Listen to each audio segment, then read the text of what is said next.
take us a bit about two things, right? One, how dance happened in your life, and what would you today take back as the few core elements of something like dance? And in this case, you've done several forms of dances, right? And you're extremely good at few forms that I know. But how did that help shape the Smriti of today? How do you connect the dots? So, I think, as I said, what started dance for me, I also don't know. Because what I remember is I've been dancing from I have like my pictures when I'm like 4-year-old and I'm dancing on a stage. Wow. So I don't even know what started. I just enjoy it. And this was what form that time? Just Bollywood. I mean, I guess whatever you knew. And we were in Andhra and my parents were movie buffs. So we would watch every movie on the weekend, right? And at that time it used to be all Chiranjeevi movies I know. Yeah. Like the Telugu movies. So I used to dance on those songs, I guess. But yeah, anything, right? But not more of the classical trained construct. I'm never trained. I'm not trained as a classical dancer because we were moving places. Yeah. So we never found a common theme. I actually learned Carnatic classical music along with my mum because mum could teach me and mum was learning and there was a continuity which we could build. But on dance, I couldn't. So you sing? Used to. I mean, as a child, whatever. But dancing is my passion. So, but I think throughout my school life and college life,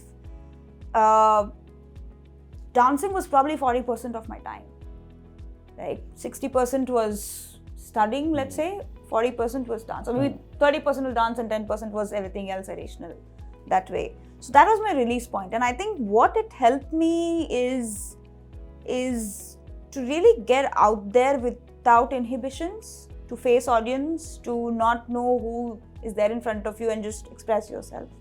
I think that's what kind of, for me, today if I can go out and speak to people, it's because it comes from somewhere there, right? Without having any blocks in your head, you can express your point of view. That is what I think dancing has taught me. You talk about confidence, for me it comes from there. Because, you know, when you're facing a room full of people whom you don't even know and you have to get out there and express, and take any Bollywood song, it's all about expressions, right? So that's what it kind of builds. And the second thing, so like blinders for you almost. It's blind, yeah.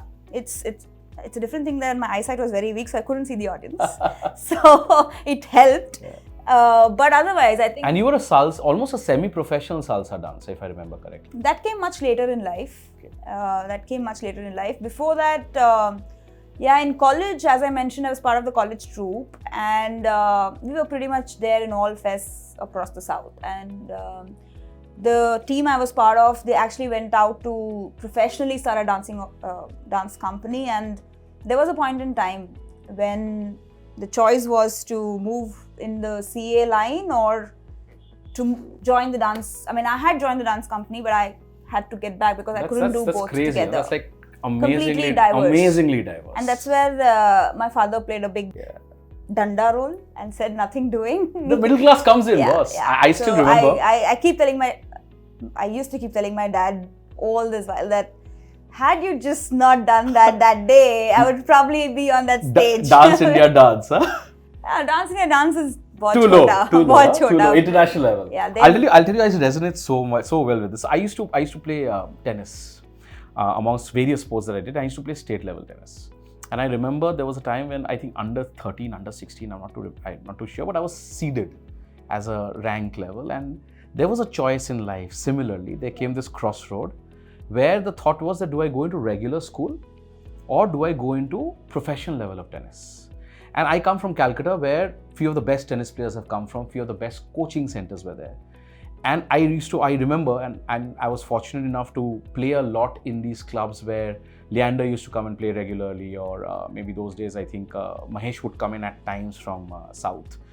And I remember very clearly, I had this hard conversation with my father. And again, the middle class danda that you call comes in.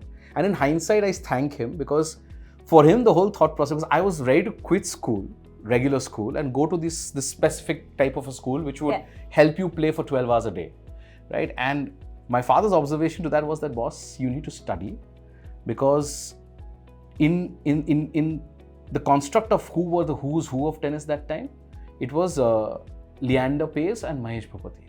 And he was like, the chances of you being a ball boy is far higher than you being a, high level tennis player. And in hindsight, when you come back today and think about it, even after maybe 25 years of that journey, to think of the third ranked player in India after Leander and Mahesh, people still have to give it a thought. But it's never tested, never tried. So you can never say, right? So I always used to tell this to Dad, maybe after 10 years of being CA and doing whatever, that you never let me try. So you don't get a thing to say that now. So that's always there. You never. But it's that middle class risk aversion, right? Absolutely.